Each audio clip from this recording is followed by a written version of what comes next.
Olá pessoal, tudo bem? Hoje nós vamos falar um pouco sobre a resiliência do dependente químico e a prevenção a recaídas. Qual é o melhor caminho, né? Seria o melhor caminho e como fazer para evitar as recaídas. E um dos aspectos mais importantes é fazer isso com mais espiritualidade. Por isso que essa playlist está no canal do Projeto Regenerar Espiritual.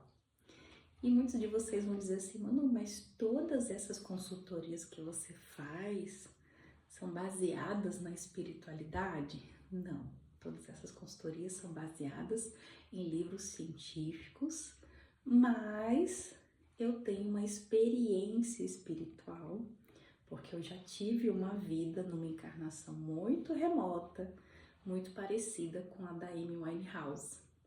E eu fui usuária de drogas, então eu sei qual é o processo da queda, da permanência no uso de drogas, né, da dependência química e das recaídas, assim como as suas consequências físicas, mentais, emocionais e espirituais. Então, essa experiência se agrega também ao meu conhecimento dessa encarnação de pedagoga, neuropsicopedagoga, com extensões clínicas e especializações em psicologia e saúde mental. Então, hoje eu estou aqui para ajudar você que tem alguma dificuldade em permanecer limpo, em permanecer sem aquelas recaídas, que na verdade são gatilhos mentais. Mas muitas pessoas vão dizer assim, Manu, mas recaída muitas vezes é sem vergonhice da pessoa, porque a pessoa sabe que não é para ficar voltando a beber, não é para voltar para maconha, não é para voltar para cocaína, para as outras drogas, etc e tal. Bem, a pessoa sabe, mas ela precisa de uma força, de uma base, de uma estrutura para não cair mais. Então, o que você faz com uma criança pequena que está em desenvolvimento? Levou o seu primeiro tombo, mas ela ainda não tem estrutura física, porque os seus músculos não estão prontos, o seu sistema nervoso não está pronto e ela anda segurando nas coisas. Você dá um andador. O andador é essa estrutura, não é verdade? Agora, se você quer que essa criança tenha autoconfiança e comece a andar de uma forma internamente mais forte, independente de questões externas.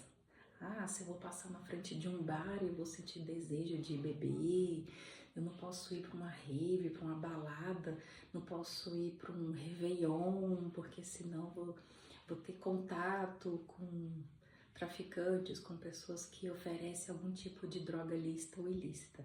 Não posso passar perto de uma drogaria, senão vou lembrar daquele ansiolítico, daquele produto. E aí, entendi, os fatores externos são as bengalas e os andadores que podem ser perigosos para a pessoa que está tendo sempre recaídas. Existe um caso de um rapaz em Brasília, em 2015, parece, na época que eu ainda estava trabalhando na área de drogas, crimes e violências, que ele estava comemorando anos sem recaída. Ele estava fazendo palestra, ele foi pro Homem Mais Não Sofra, ele estava ajudando mães codependentes, ele estava intercalando palestras com psiquiatras, com a vivência dele. E depois de um certo período de tanto falar no assunto, ele teve uma recaída e se sentiu muito envergonhado pela sua queda. Então, como que a pessoa que tem uma recaída química, ela se sente? Primeiro, essa recaída aconteceu porque as bases espirituais, emocionais, psicológicas e neurológicas ainda estavam fracas. É igual a criança de 1 ano e 1 mês, que a que começou a andar há um mês, fez um aninho, começou a andar e achou que podia largar da mão da mãe. Então, a espiritualidade, ela é a mão da mãe, mas também a voz da mãe. Aquela voz que diz assim, você é capaz, você pode, você já está com os músculos prontos, você já está com o seu sistema pronto, você consegue se manter em pé. Você pode dar o primeiro passo, que é o mais difícil, o segundo, o terceiro, mas você segurando na minha mão, você vai permanecer sem precisar segurar nas coisas, confiando em você, que é a questão do autoconceito. Então você vai ter um novo autoconceito. Eu não sou mais o drogado, eu não sou mais o bêbado, eu não sou mais o maconheiro, né? Porque as pessoas gostam muito de fazer rótulos. E esse é um grande problema na neuropsicologia hoje. A gente precisar de um CID para rotular as pessoas que estão passando por um processo terapêutico. Então, muitas vezes eu falo, olha, esse CID aqui é só para você obter um benefício, mas vamos trabalhar o seu autoconceito, você não é isso. Eu, como terapeuta, como consultora, eu falo isso para meus pacientes. Estou colocando aqui déficit de inteligência, deficiência intelectual, TDAH, autismo, AHSD, com problemas emocionais, tal, mas isso aqui é para você obter mais benefícios, para você se manter bem. É só porque a sociedade impõe isso, mas você não é isso. Você é aquilo que você começar a construir. E você está começando a construir hoje, aqui comigo, a sua permanência no caminho novo. E essa permanência no caminho novo é a parte mais difícil. Isso exige muita espiritualidade. Isso exige constância espiritual. Isso exige constância em bons hábitos, boas leituras, bons estudos, uma rotina positiva. Então, a partir do momento que você muda a sua rede de contatos, que vai ser o nosso próximo vídeo, que eu vou aprofundar um pouco mais nessa questão do novo mapa de rede para recomeçar, mas como não cair, primeiramente, suas convicções. Qual era o seu sistema de crenças quando você entrou na drogadição? Quando você entrou na dependência química?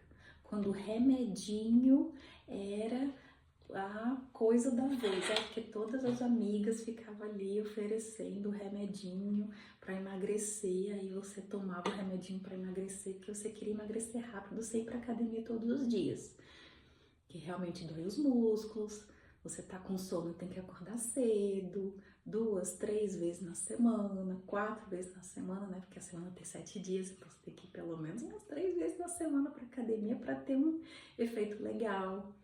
Pelo menos 1 hora de treino a cada dia que você vai. Então, muitas vezes as pessoas não querem ter esse movimento de constância no hábito novo. Então, elas recorrem à dependência química. Não, porque essa medicação saiu na rede social, lá tal, aí era só clicar no botão, porque tinha um videozinho dizendo que ia queimar minha gordura em 24 horas, em 7 dias, e estaria tudo resolvido, estaria tudo ótimo, que maravilha. A que preço? Ao preço de você não saber o valor do processo? Vocês já pararam para pensar que quando Jesus consolidou o cristianismo, ele consolidou o cristianismo caminhando justamente porque o processo de caminhar era um processo intrínseco e extrínseco de evangelização? As pessoas estavam ali no meio ambiente lindo e maravilhoso da Galileia, ouvindo a voz do Cristo, caminhando com Cristo, se sacrificando com Cristo, num movimento de reforma íntima. Por isso que os primeiros cristãos, na verdade, eram os irmãos do caminho e depois se tornou cristianismo. Então, só para vocês terem uma ideia de que esse processo de não cair na dependência química, de não recair mais, exige uma caminhada constante. Então, todos os dias você vai caminhar mais um pouco. Então, qual é a sua movimentação da semana? Ah, hoje eu vou para psicóloga, hoje eu vou para consultoria, hoje eu vou para o neurodesenvolvimento, segunda tem tal coisa, terça tem tal coisa, quarta tem tal coisa, quinta tem tal coisa. Ah, os dias da academia, vamos se dizer, segunda, quarta e sexta vou para academia de manhã bem cedo, 6h30 abre a academia, 7 horas, 7h15, 7h30 no máximo já tô lá.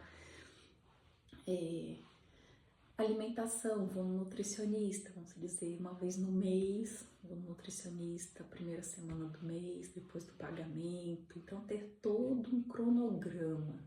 Isso que eu, como consultora, eu faço, um cronograma de atividades iniciais para que o dependente químico, para que a pessoa que está se reeducando tenha uma agenda de primeiros passos. E quando ela começar a recair, ela volta naquela agenda, ela volta para conversar comigo e vamos continuar aqui. Porque às vezes sozinha a pessoa não consegue. Então dizer que é só má vontade da pessoa não é verdade, porque os neurotransmissores, eles vão enviar mensagens dizendo: estou sentindo saudade daquele negócio.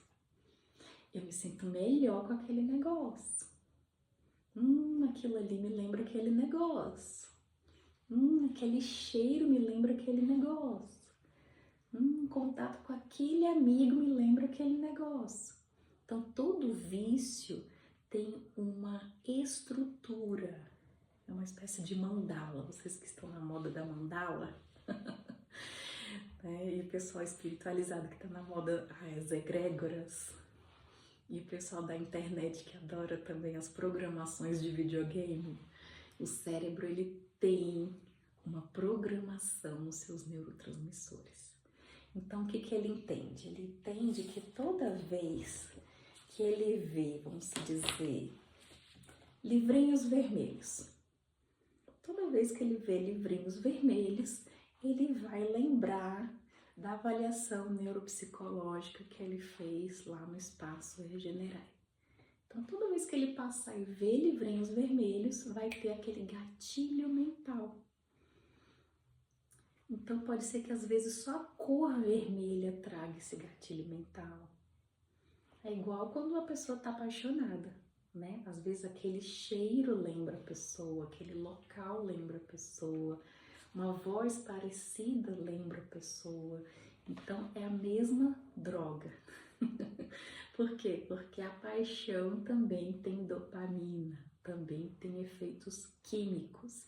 E os efeitos químicos, eles ativam neurotransmissores específicos, cujas sinapses neurológicas, que são aqueles contatinhos entre um neurônio e outro, a sinapse, ela se comunica, né? Um neurônio com o outro, eles vão se comunicando, vai dizendo: ai, tudo bem!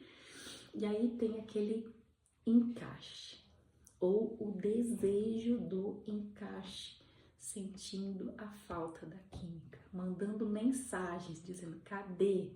Cadê? Cadê? E aí chega uma hora que a pessoa não aguenta mais receber tantas mensagens no seu inconsciente, ela traz para o consciente e fala: eu vou fazer tal coisa. E aí mora o perigo. Então, quando a pessoa se fortalece na sua espiritualidade, ela começa a dizer assim: olha só, gatilho mental, você não me pertence mais. Você vai ser uma folha em branco para mim, você não me manipula mais. Tchau. Porque agora eu vou fazer tal coisa. Eu sou um espírito eterno, eu sou um ser humano eterno, o meu corpo é apenas uma vestimenta, entende? Eu não sou o meu corpo, porque o problema das ciências materialistas é esse, é achar que todo ser humano está extremamente conectado, molécula por molécula, ao seu corpo. Nós não estamos tão conectados assim, a gente consegue se desvincular do nosso corpo. A gente consegue, inclusive, sermos hipnotizados. Inclusive, a gente tem hipnoterapeuta aqui no nosso espaço. A gente consegue, inclusive, ser hipnotizados para não sentir mais dores, traumas, saudades, ressentimentos, um monte de coisa. Só pela nossa programação mental, que é a PNL também, que são técnicas que a Silvia, psicóloga, que utiliza. Então, sem recaídas com mais espiritualidade na dependência química, é isso. É você fortalecer a sua vontade. Porque, como diz Kardec, a vontade é a mão do espírito. E se você é espírito, você não é corpo, você vai ter mais vontade quando você fortalecer o seu conhecimento em espiritualidades que vão potencializar o seu ser interior. Gostaram do vídeo? Amanhã tem mais.